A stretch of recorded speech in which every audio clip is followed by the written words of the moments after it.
Hi, everybody, and welcome back to my senior capstone from St. Helens High School to College. This is our 7th week, and today I'm going to be talking about how to find resources on campus. So, my name is Alwyn, and I use she, her pronouns.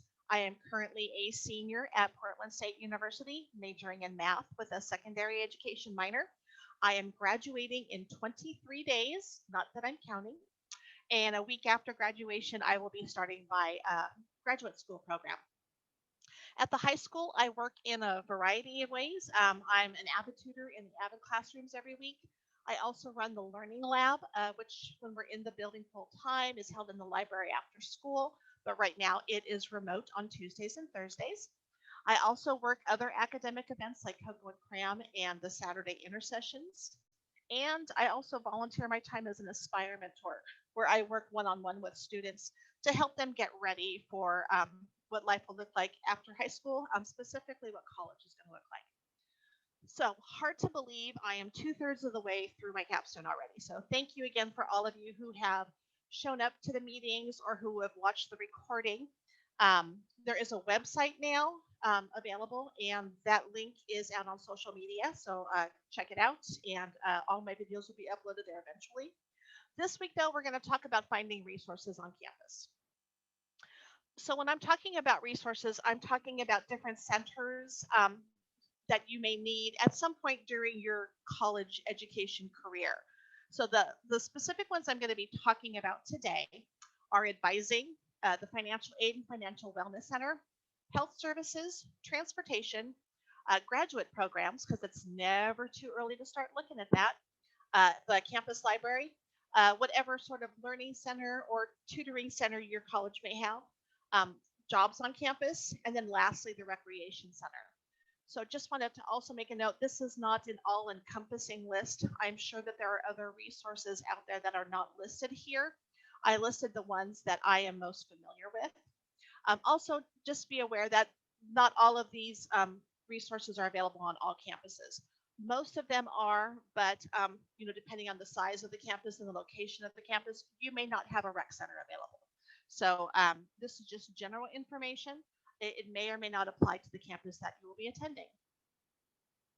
So first, let's start with advising. And I've talked about advising a couple different times. Specifically, just wanted to give my advice about advising. First of all, that is where you're going to get help plotting what courses you need to complete your degree. Um, Typically, as incoming college freshmen, you are required to meet with an advisor before you can register for classes. But that should not be the only time you meet with an advisor.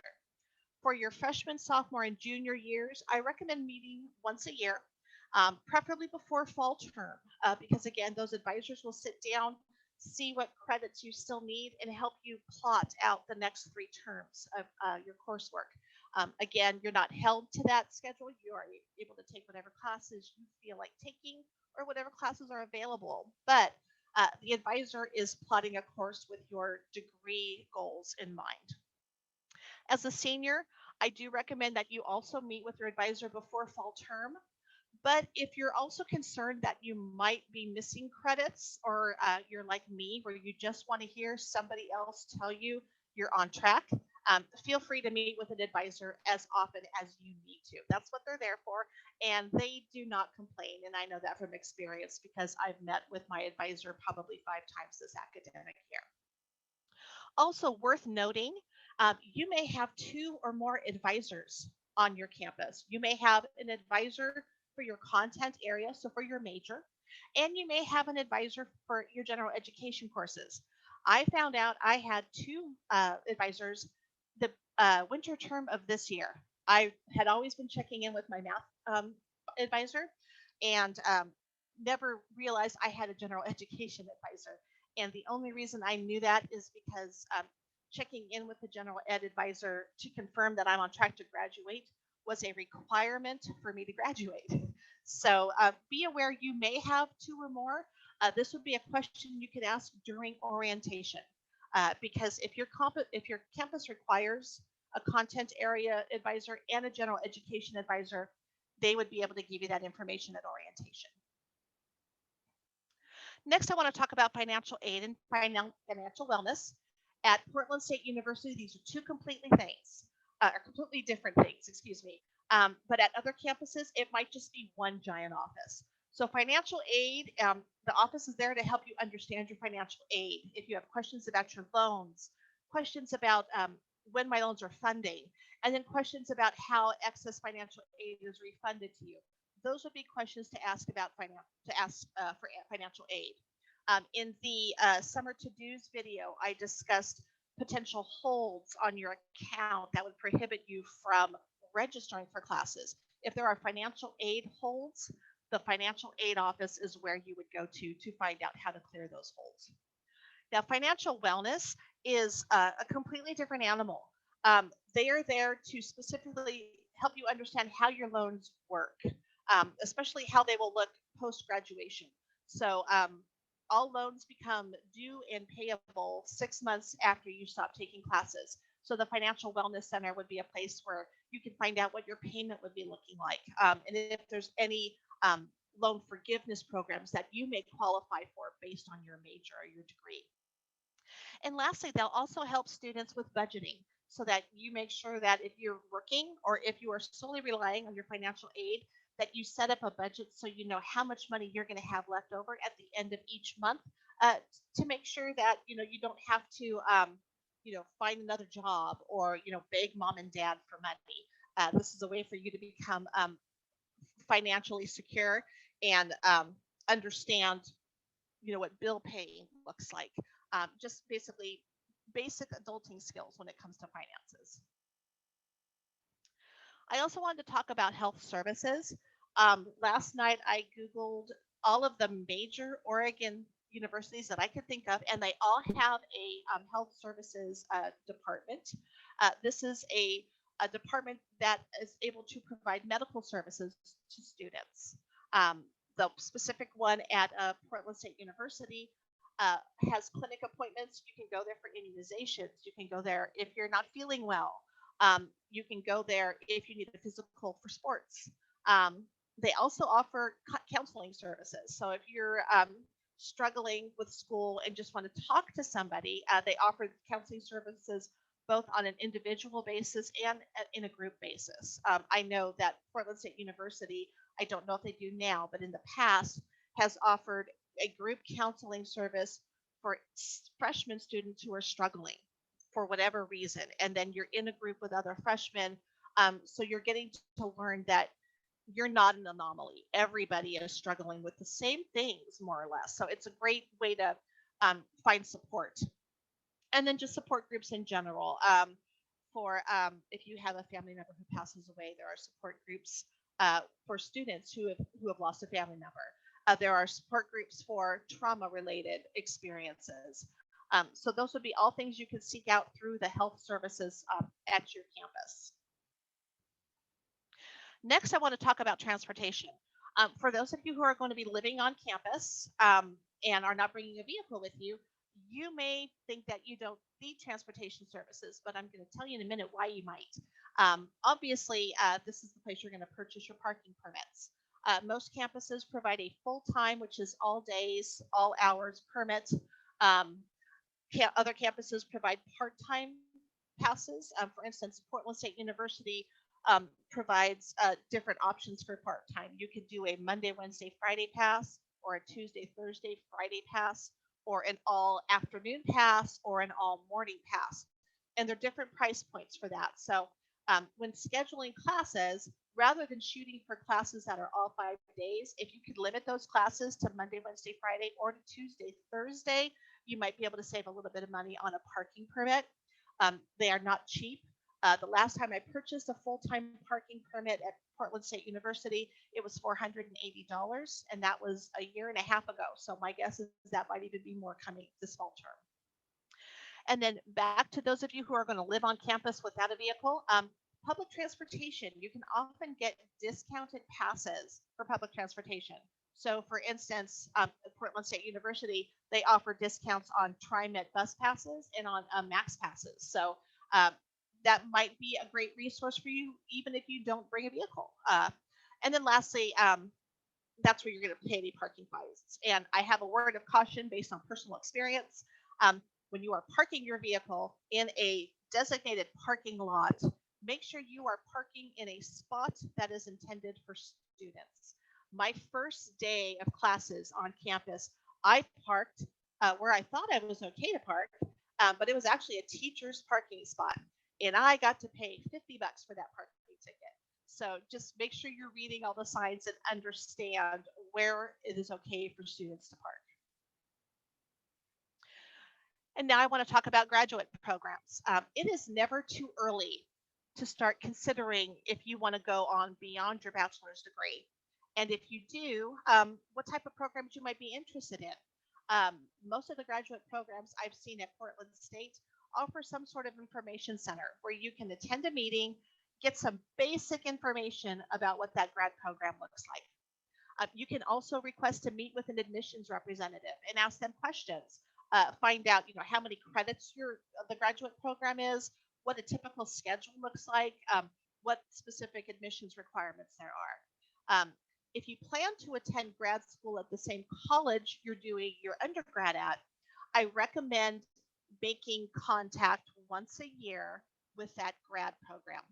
I did this. I started at PSU in fall of 2018. I knew exactly what I wanted to do for my grad program. I attended an information center session in 2018, and I was the only one there who wasn't actually applying for grad school that year.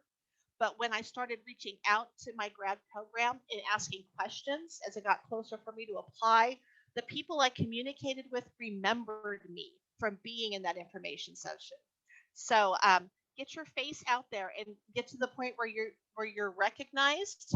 Um, because then when your application crosses their desk, they'll be like, "Oh yeah, I remember this person. We had a great talk about grad requirements or whatever your topic is."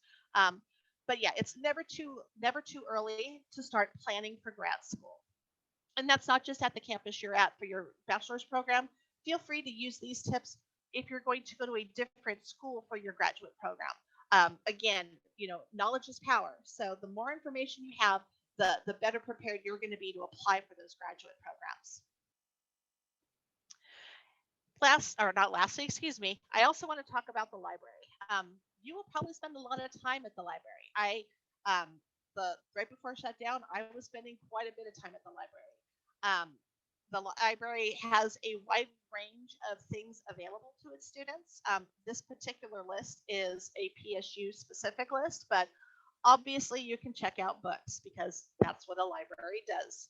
Um, you may also be able to check out course reserves.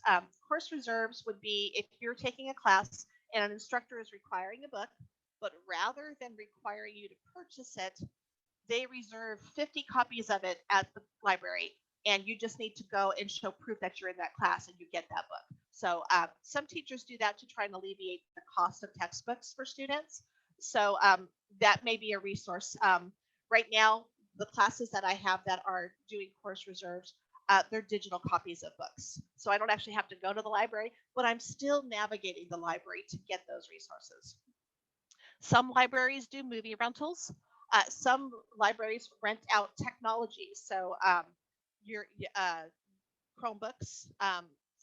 During the pandemic, we've had students rent Wi-Fi hotspots from the library. Um, they rent out headphones. They rent out calculators if you're in a math class and you leave your calculator at home and you have a test. Truly, and I'm sure that list is not all that they rent out technology wise. Those are the items that I'm aware of. Some will have study rooms that you can reserve. I've actually reserved study rooms many times where I have a group of classmates and we go and quiz each other before exams. Super quiet. Usually you rent them for like a 2-hour period, but you can extend that. And then lastly, quiet floors and sections for studying. At PSU, the 4th floor is a quiet zone. You're basically not allowed to talk when you're up there. You are just up there studying for classes. Next, I want to talk about various academic support centers. All 3 of these are available at Portland State. Again, you may have one or more or all or possibly none of these, but I believe most campuses will have at least a learning center where you can go for academic support. We have tutoring available specific for math available at the PSU. And it's typically the tutors are typically upper division undergrads or grad students. And then there's a writing center, and the writing center is there to help students with research, with writing papers, and with citations. MLA and APA formatting are the typical types of formatting that you will encounter. If you are heavily into the social sciences, your sociology, your psychology classes, you will be dealing a lot with APA formatting. Most other classes are going to use MLA, and they are different and very distinctive. So the Writing Center is there to help you learn the differences and learn the different formatting for each of those. Want to talk briefly about jobs on campus. Most campuses offer some sort of positions for students to get paid for work. The two most popular to me would be food service. Cafeteria is always looking for student workers. And then the bookstore. The bookstore typically hires all student workers, and then you may have someone who is not a student running the show. But by and large, you're working with student workers. I spent about 2 years working at the bookstore at PCC Rock Creek campus, and I'm still friends with a lot of the people that I worked with. So it's another great way to get to know people.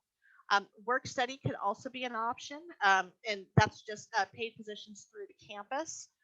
For instance, you could be having an administrative role for a department or a cultural center, or working the front desk for some other center. Those are typically paid roles as well. And then also, some colleges will have a job placement center. So if you're looking for work and there's really nothing available on campus, uh, job placement centers typically work with companies in the surrounding area and try to staff those positions with student workers who want to work. And then I believe this is lastly recreation center. PSU has a rec center. I personally have not taken advantage of it, but I've seen it. Um, the rec center at PSU, there's gym equipment. They have swimming pools. They also offer classes. There's like Zumba and yoga, and I believe there's a meditation class also. But there's a bunch of classes that you could take. And if your school has a rec center, chances are you're paying a fee for it each term. I know at PSU I'm paying every term for the rec center.